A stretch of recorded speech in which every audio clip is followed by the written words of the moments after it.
Hello everyone, and a warm welcome to those of you joining us today for this afternoon's webinar. I'm Brian Irvin, Comms and Engagement here at Cray. As you may already know, here at the Centre for Research in Autism and Education, we're a team of autistic and non-autistic staff and students based within UCL's Institute of Education and part of the Department of Psychology and Human Development. Here at Cray, we aim to conduct high-quality, cutting-edge research, but also to ensure that the results of this research reach those who stand to benefit from it. This Cray webinar series is just one part of that, allowing people to hear from some of the key researchers, practitioners and advocates in the field. Through everything we do at Cray, we take a participatory approach, which means we work with autistic people in all stages of our research and initiatives, from the initial design right through to the sharing of the outcomes. We hope that this means that the work we do is meaningful for the wider autistic community. At this point, I'd like to say a big thank you to all of our funders, supporters and team members who contribute to our work and make it all possible. In particular, a special thank you to Pears Foundation for their generous ongoing support that underpins everything that we do. As always, we invite you to become part of the conversation, either in the chat or with more anonymity, I can never say the word, in the Q&A. We'll stop recording, or we'll continue to record at that point, but we may not show that stuff on YouTube. Today, we have the wonderful Sarah Parsons. Sarah is Professor of Autism and Inclusion in Southampton Education School at the University of Southampton and co-director of ACoRNS, the Autism Community Research Network, which is a neurodiverse research practice partnership between Southampton University education providers and related organisations. Sarah, it's so lovely to have you with us. It's over to you. Oh, thanks so much for having me, Brian, and thanks for the invitation.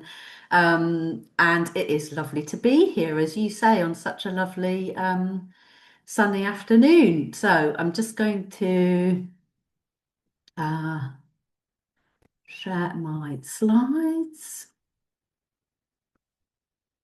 Okie dokie. So I hope all of that is okay. I don't know why that's doing that. Okay, can you still see that band at the top of my slides? Yes, we can. I don't know how to get rid of that. Oh, I can cut it out when it comes to video editing. Okay. All right. Sorry, everybody. Let's crack on. So many thanks. It's lovely to be here, and I just want to focus today on some of our methods work where we have to introduce you to ACoRNS, first of all, just say a little bit more about it, and to focus on our research that seeks to develop and apply a more creative toolkit of methods to enable a range of voices to be included in autism research. And obviously share some examples from our own work to illustrate some of the benefits and challenges of doing that. And I suppose I just want to start here really because I have been thinking about this and working in this way for what feels like a long time now. But I'm particularly inspired by many folk, but particularly Gary Thomas, who I was at Birmingham with many years ago. And Gary talks about education being about practice and that the science must develop its roots at this practical level. Our landscape of inquiry exists not at the level of those big what works questions, but at the level of personalised questions posed locally.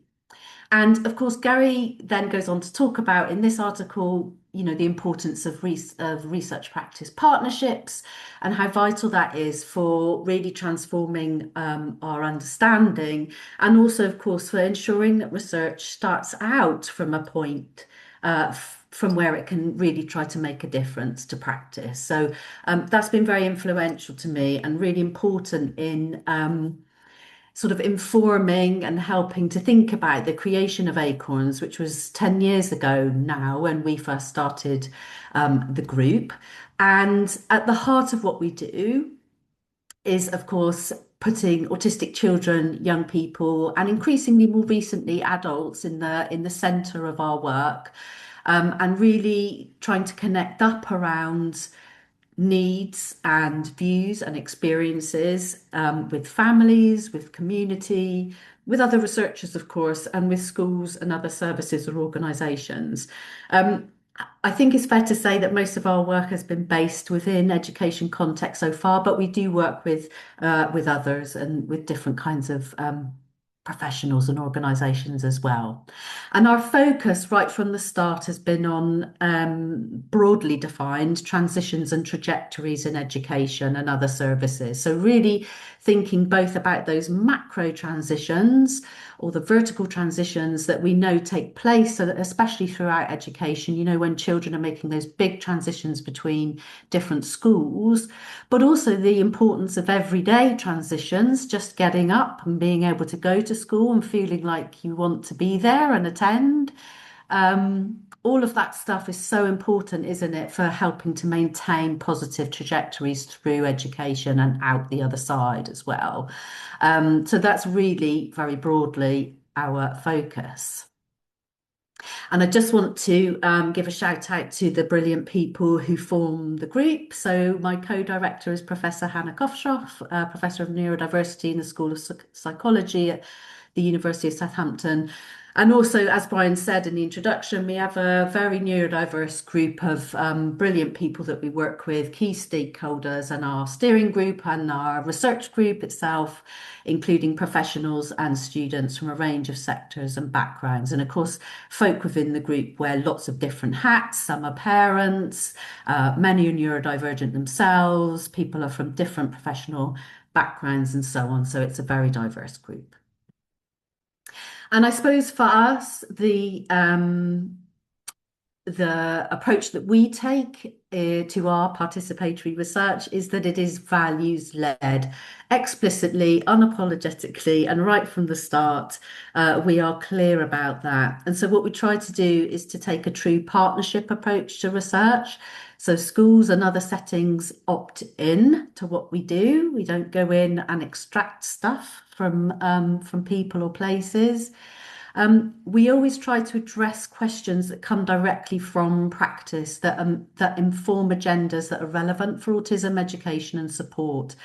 So we really want to try to address the marginalisation and underrepresentation of autistic, especially autistic children and young people within that context. But of course, we know lots of autistic people more generally are also tend to be excluded.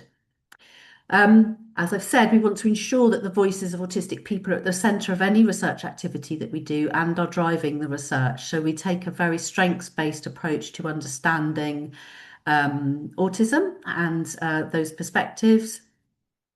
And because our focus is on children and young people mainly, um, but not just that, in recognising, of course, the diversity of communication needs and preferences for all autistic people, collaborative and creative research methods are key to what we do.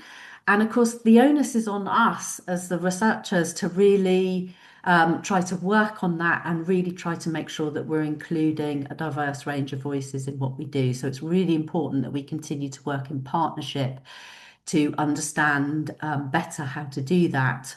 And of course, just like Cray, we want to make a difference too. We want to be able to demonstrate that the work that we do has value and meaning to the people whom it's intended to benefit. So we try to do that too. And I'll say a bit more as we go through the talk today.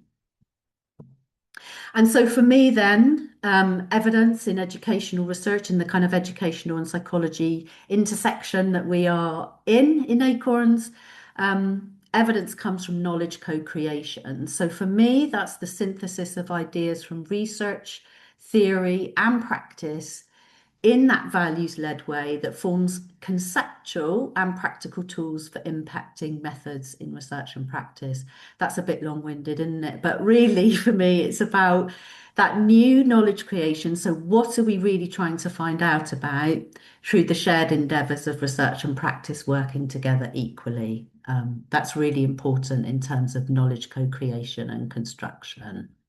And of course, within practice, we're talking about a wide range of stakeholders there. Children and young people are central for us, but also, of course, there's a lot of There are many neurodivergent researchers who we are working with in this space too, and of course, a range of experience and neurodiversity within those settings in terms of the people who are supporting neurodivergent children and young people as well.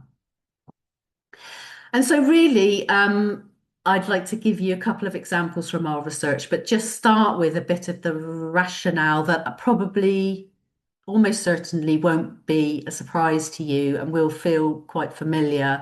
But I think it's important to hold on to this and to remind ourselves about why this work matters. This is a statement that comes directly from an education, health and care plan about Matthew. That's not his real name. But it describes, as you can see, that Matthew has very limited social skills. He's great difficulty communicating, and he finds it difficult to understand the implicit rules of social interaction and appropriate social behaviour. Within a group, he becomes isolated and introverted and appears to shut himself off from the activity and language about him. He's not yet able to play cooperatively or imaginatively with them, his peers, preferring to play on his own. So that comes directly from Matthew's Education, Health and Care Plan. That's the narrative about Matthew and what we learn about Matthew from the description about him. And as you can see from that, it's entirely deficit focused. All we can see is where the difficulties for Matthew lie and where his challenges are. And of course, this is very, very common in so much narrative that accompanies autistic children and young people, sadly. This is another real example from an education, health and care plan. This comes from the section which mandates that children and young people's voices must be included in their care plan and in their educational decision making. And Oscar, we'll hear a bit more from him shortly in my talk. But as you can see, Oscar is not being accorded any space or any agency to have his own views shared here. And really, it was this problem that galvanized us into action or really inspired us into action for some of the work that I'll talk about today, because we just think that that is completely unacceptable. The challenge in research is that many autistic children and young people's voices are excluded and continue to be excluded. So in systematic reviews of research, for example, the Fayette and Bond review a few years ago now, they concluded, as do several others who've conducted similar reviews in this space, that there's an overrepresentation of participants who are able to engage in verbal discussion. You can see the quote from Tyrrell and Woods there on the right-hand side, that the research tends to be dominated by older or more able young people. And also from both of those reviews that there's a very narrow range of methods. This is very common. Typically surveys and interviews are used with research with young people. And Russell and colleagues review a few years ago as well, but really important, highlighted for us that as a field, autism research systematically excludes people with learning disabilities, who by definition are likely to be those people who are going to communicate in a diverse range of ways. So there's a real exclusion of a very wide range of voices actually in research, in autism research generally. And so what we find helpful is in helping us to think about this and to challenge us appropriately is Lundy's conceptualization of voice and participation. And again, this may well be familiar to you, but if not, it's worth having a look at now. It's quite, in some ways, an old paper now, but its conceptualization here is still very, very relevant and important for us to think about. And Lundy, in examining children's rights under the United Nations Convention of the Rights of the Child, really said we need to unpack what that means and really think in a more detailed way about what it means to be authentic in supporting children's voice and participation. So she said, this really comes in four main ways. One, we need to provide space for children and young people to have an opportunity to express a view in the first place. Voice, though they must be facilitated to express views. We know a lot of children and young people will need support in order to enable them to do that. Audience, crucially, that the view must be listened to, and influence, that the view must be acted upon as appropriate. So I'm going to hold on to that as we go through the rest of this. But also important for us, and especially in this context, and what we know about the diversity of communication, as I've said, with autistic people, we really like this broader definition of voice that comes from Ashby. And she says, voice is the ability to express oneself and be heard by others, that can encompass typed text, non-verbal communication, gestural communication, or silence.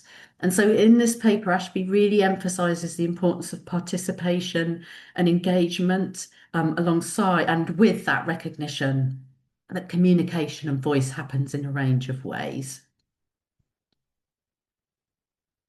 And so the first example I'll give you from our work comes from directly one of those questions that came to us from practice, and actually was vital for helping us to form ACoRNS in the first place.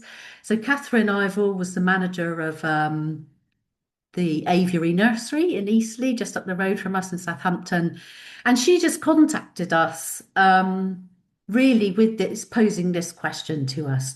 How can we effectively include the voices of our 3 to 4 year old autistic children in transition planning? And that statement about Oscar that we saw earlier, about him not being able to give his views, comes directly from one of the children and young people in the nursery with Catherine, and is one of the it was one of the children that we worked with in what I'm about to cover next. But this was really important and influential for us because, of course, not only is that question really vital for practice, and in the case of an education, health and care plan, it is mandatory and legally binding for local authorities to ensure that children's voices are included. But it's also really vital for research, isn't it? It's a genuine research question. How on earth can we do that in an authentic and meaningful way? So I'm going to tell you a bit more now about our work on what we came to call I Am Digital Stories. So an I Am Digital story didn't start out that way. It came through a process, which I'm not going to go through, and I'm happy to take questions on it. But essentially, we landed on a digital story being a short video designed to provide a holistic, strengths-based representation of the child through enabling them to contribute their perspectives to transition planning. And these were developed with Catherine, with the nursery, and with the children and families to directly respond to that challenge that I laid out at the start of this talk, that it's simply not good enough for us to say, to discount those children and to say that their views can't be heard or included. And the important thing about I Am Digital Story is that it's not just the use of any digital media to tell a story, and it's not just a video. So these are particular kinds of video-based story, which are targeted at surfacing and representing particular kinds of knowledge, in this case, more strengths-based knowledge about that child or young person.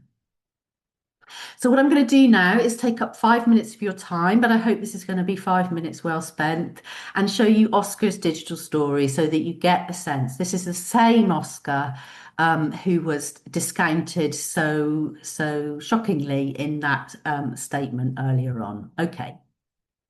It does start off quite quietly, and then the sound will come in.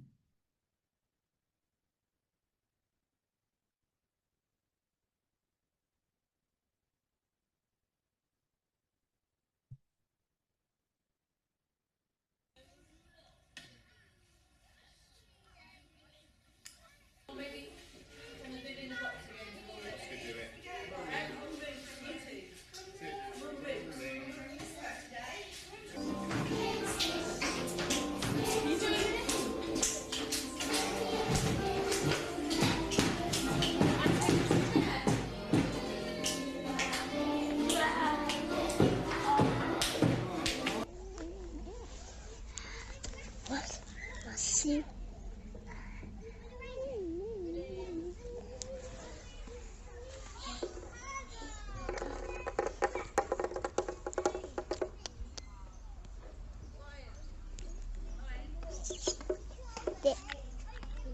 No. It's this. Wait, anonymous. Papa.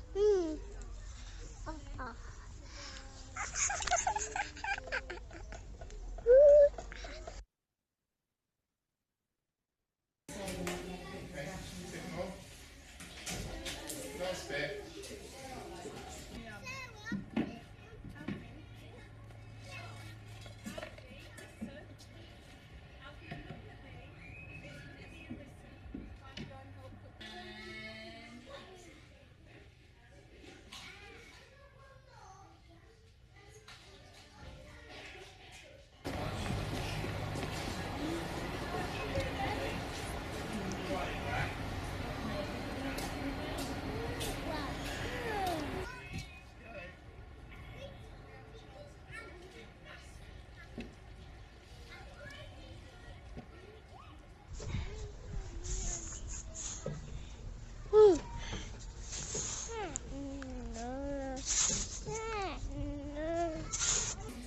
Super fast.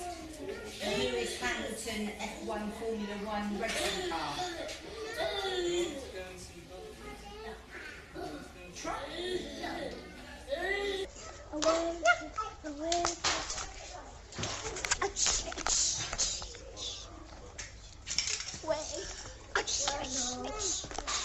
Push harder. All the way down. All the way down. Here you go. We found more cucumber. There it is. Stuck inside. Goes in the office. Where the computers are.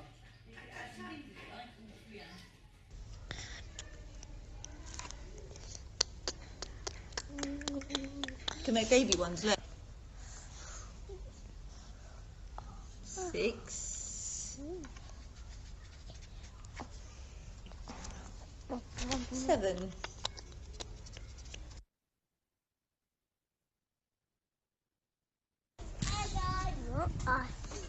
Need to see this.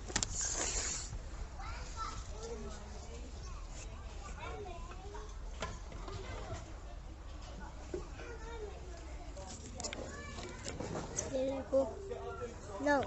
Why? Alfie and Abigail, could you have your shoes on, please? Yeah. Oh.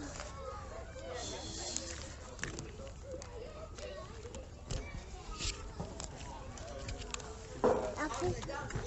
Green. Pop.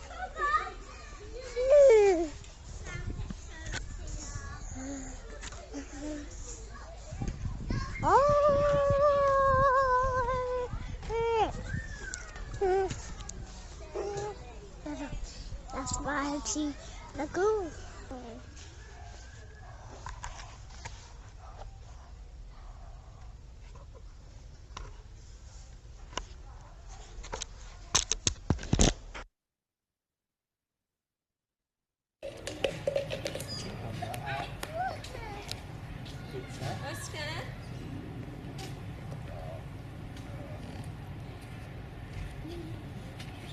Castle. Yeah. Looking.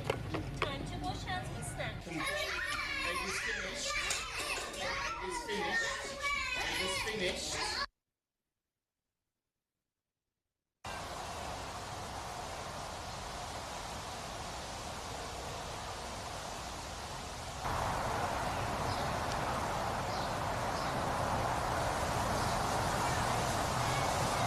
Oscar's one.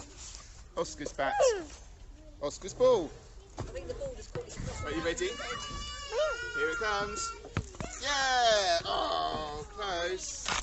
Yay! Climbing the tree, Oscar. Yay! And again. Well done. Oh, there you go. Climbing the tree. Okay, so that's Oscar's digital story. Hopefully that gives you just a bit of a sense of, well, just one of them. But that one's really important, and not least in terms of the use of the wear cams there, which I'm happy to come back to at the end if you'd like to do that. But underpinning the digital story, what we developed really from working with several children, we worked with 5 children in the early years in the initial project, and we subsequently done a lot more work with a wider range of children and young people. But underpinning all of those stories is a strengths-based framework to help to guide discussions and planning. And so whether or not a digital story is ultimately made in the end, we found just having a discussion around this framework and supporting children and young people wherever possible to think about this for themselves is really powerful. So you can see here, this comprises of spaces. So where does the child or young person like to be or explore? People and interactions. How does the young person like to spend their time and who do they interact with? Independence and agency. What does the young person choose to do for themselves? Objects and interests. What's the young person really interested in and like doing? Communication and expression. In what ways does the young person express themselves? Support, that's really helpful and important, of course. So what support is helpful to the young person? So this is really about trying to take a positive view on the strategies that support young people rather than taking more of a challenges-based approach to understanding that. And skills and capabilities. So what's the young person good at? There is another story here. We don't have time probably to watch it. I kept it in case anybody would like the slides or in case we have time to come back to it later. But I just want to point out, this is Lil, who was transitioning from special school into training and college that came after that. And Lil was the complete author of her own digital story. So this is a very different one compared to Oscar's, but it just shows the sort of, again, the diversity of approaches that are possible. So we can come back to that if we have time and if you'd like me to.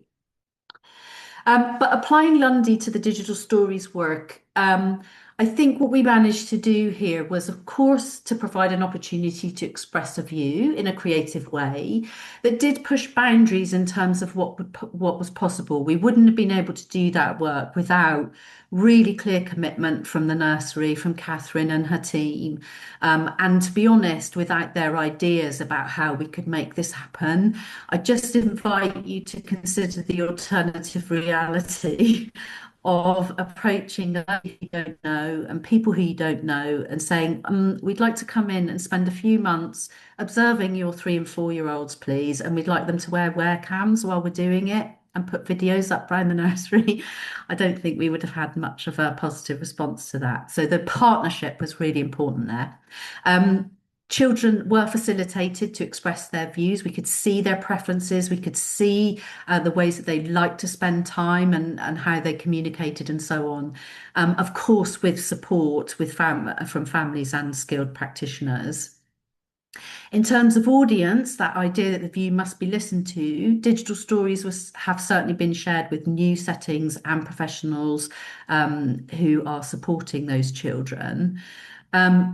With some influence. So the view must be acted upon as appropriate. And we know from some of the work we've done that in viewing those digital stories, people have made direct changes to practice, to reports, and for making recommendations about how best to support that child or young person. We also know it made a huge difference to families in being able to have that positive representation of and with the child. And so that has been transformative, and we've done quite a lot of work in this area now. So both within the nursery, for that partner we were working with on this, there was new knowledge which was embedded and sustained for them. That really helped with their continuing professional development. and with practitioners feeling much more confident in their practice and feeling valued, crucially, that they were contributing to something that they felt was important. And then beyond that nursery, this is something that has been taken up in other settings and services and also in research. And we know from some of that evaluation that that's making a real difference for children, young people and their families.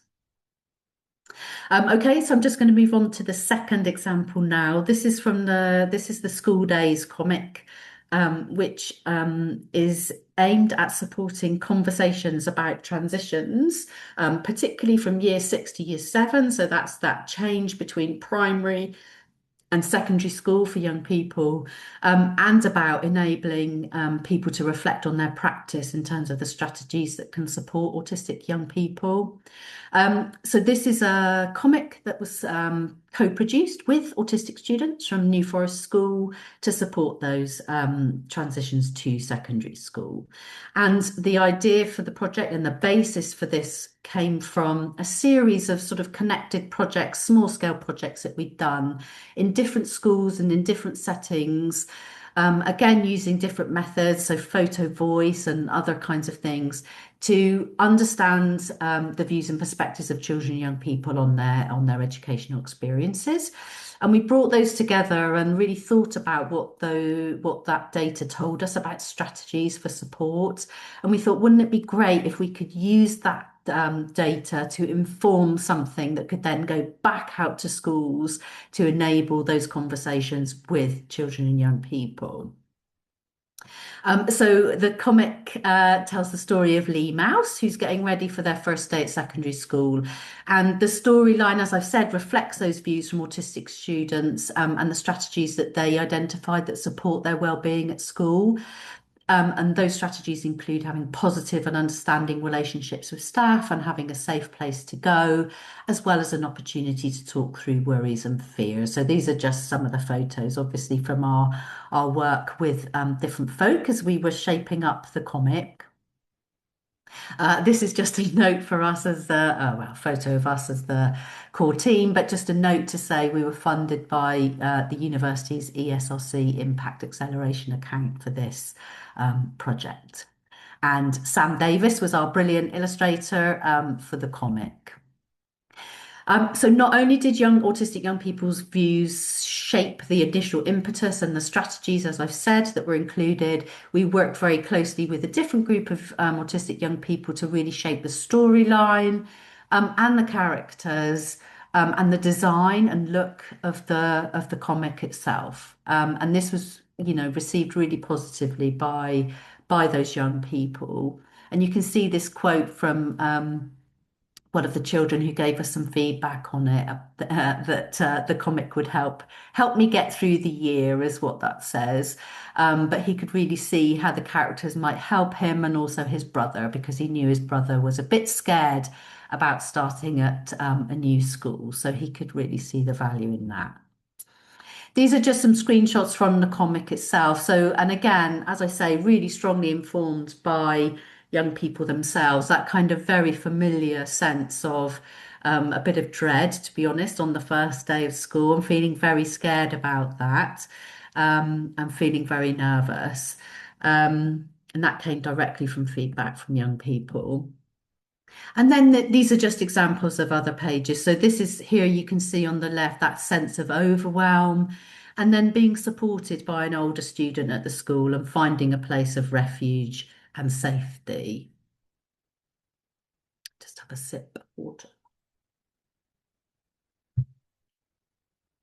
And why does this matter? So this is from an autistic student at the university who we shared the comic with. And she said, having stomach cramps from anxiety at school was something I'd experienced from about 6 or 7, but I couldn't really understand what was happening. So the comic was really relatable, informative, and beautiful to me. We were also contacted by a consultant community paediatrician, just spontaneously, which was lovely, to say, they've used the comic in their clinical practice to open up those conversations about why school might be difficult. So she said, the school anxious year sevens who are reluctant to attend school and have had difficulty articulating why the transition has been so hard. The cartoons have been a truly amazing way of helping them to explain their feelings and a great help for us as clinicians to hear from them what these issues are rather than relying on the adult perspectives alone. So that was lovely. That's something, that shows how important that can be in practice. So again, coming back round to Lundy, I think what the school days comic has enabled us to do is to have that opportunity to express a view again, and again in a kind of creative way that pushed boundaries for children and young people's engagement and involvement in this project. So both in terms of the content and in the design of the comic. Again, children and young people were facilitated to express their views over time with support from families and skilled practitioners. And in terms of audience, we have disseminated the comic widely to schools in our region, and it's available for free download. And if anyone, we do have some copies, hard copies available. So if anyone here would like some of those, please just get in touch, because we're always wanting people to, use it in whatever way they think might be helpful. And then influence, the view must be acted upon. So we've had some initial indicators there that this is helpful and that people are taking into account the kind of strategies that children and young people are talking about. But there's more to do, including hopefully new comics. So we've been contacted by people from the local authority working in the early years who said, wouldn't it be great if we had an early school day? So really supporting those younger children from preschool or nursery into their first primary school. So we're totally up for that. We'll just, as usual, have to try and get some money. So that's Lundy. Okay, so I'm just starting to wrap up now, Brian. You'll be pleased to know. So in reflecting on that work, I mean, those are just two examples, and there's lots of other kinds of things that we've been doing as well around methods and stuff. But really, in terms of that co-construction of working with practice, I think we've been able to develop really deeply embedded insights into practice and have the ability to try new things and make changes in a way that more distanced or extractive or externally positioned research just simply wouldn't be able to do. I feel like there's been a very genuine sharing of expertise, so a real synthesis between research and practice that's produced something greater than the sum of its parts. We couldn't have predicted when we started working together in both those projects that that's kind of where we'd end up or where we'd land or what some of the impact of that might have been. There are definite benefits for the children and young people involved, both in terms of what they're able to tell us directly, but also for the responses of those in power around them, the adults who can make a difference in terms of the professionals and their families. And as I've said, we've seen some wider impacts on practice beyond the initial research site or context, so that's been really powerful too.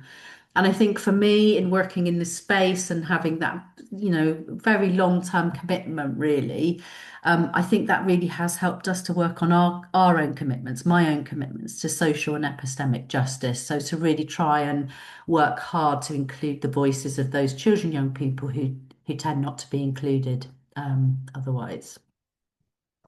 And in terms of challenges and opportunities, of course, all of this is based on building good relationships and having trusting relationships. And so it's always going to take time. And that buy-in and impetus to be critically reflective, to try new things, to be willing to learn, has to come from the school or the organisation or site. We have found that to be absolutely mission critical. And I think there's a broader question for the field there in terms of whether it is defensible to continue to work with methods and approaches that we know exclude so many young people from participation. And for me, that does come back round to really trying to make a difference and to create that space for social and epistemic justice in the work that we do. As a team, as an ACoRNS team, we've recently curated a virtual special issue for the International Journal of Research and Method in Education, which will be coming out later this year. that has been trawling the archive of the journal really to trace a story of development in terms of how autistic people's voices have been included in research there.